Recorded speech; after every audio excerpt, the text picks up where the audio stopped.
का काम? अरे पर्सनली काम बा। बताओ ना हम बानी न। अरे वो हमनी सन के पर्सनली काम बा। चल के कारवा चल ना दो केंग पटा को करे बाबू के पटा ले तन दिखाओ और बाबू से बात कर के हम शादी कर में कान भाई तू जेल चल जा कुछ हो जाए हम भाई जे भाई यार को भाई जो शादी कर रहा है बाबू केंग पापा तहार चपालवा कितना पुरान हो गइल बा। पुरान हो गइल त का बेटा भाई कितना जने के से कल्याण कर देले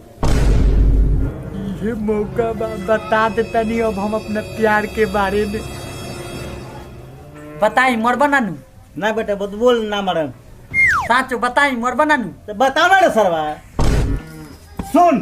काले तोर शादी के बात कर ले बानी ठीक बा बिहान दे तैयार रहिए ठीक बा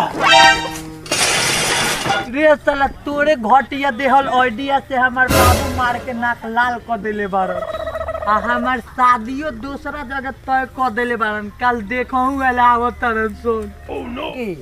हमार बियाह कटवा दे ये बस ये न बात बा हो साला हम तो जलने से शादी काटवा आदमी ससिया की अगुआ वेला बारन सोन ठीक का करी है के 10 गो लइका के बिटोर ली है आ नाश्ता खूब बिजोर बिजोर आइल बाटे जई है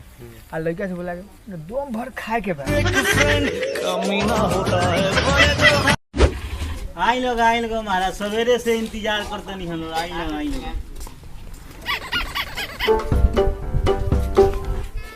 है ना है बैठी ना बैठी अब वो छोड़ दे ना नौसर वालो सर काम बहुत इज्जत देला सर आई लो बैठी लो बाकी जान ले हम लोग बैठे से पहले अगर टूट तेरे से भगवा के पैसा ले हम लोग बैठी लो समझे जी कोनो आए में दिक्कत ना न भइल हो हम कोनो छुरी पे बैठ के आइल बानी सब गाड़ी से आइल बानी सब का बात बा अरे साहब चलो सर नाश्ता आवता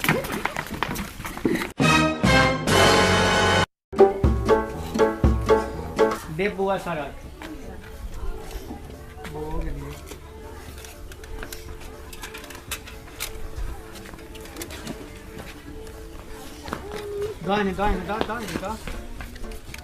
अपन हिस्सा दी हलो गाँव जवार के आदमी हवा नाश्ता कर लोग महाराज कर लोग नाश्ता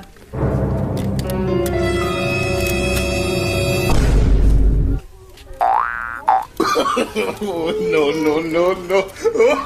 हमनी के मिठाई दिल बा सारा गांव वाला रसगुल्ला खात बा रस देखी तो रे हो रे ओए तनी के नहीं आव ना तनी हम बजा के बा बाक बूढ़ी सीधे कहो ना कि विकलांग खानी बने के बाद एमे तो हम पीएचडी कइले बानी बे एगो काम कर ना चला तने खाली बन के दिखाओ ना तनी देखी अरे साला अब तो गाड़ फाड़ हो लइका में इहे खूबी बा गांजा शराब तारी दारू छोड़ के एकरा अलावा कोनो लइका ई नशा ना करे ओह नो तो बिसरवा से बाचल का बा चली पापा यहाँ बियाह ना होए एकरो के ले ले वो अब खुशखबरी अपने जानू से सुनावत तनी ओ हेलो हां जानू हमार शादिया कट गइल अब तोहरे से होई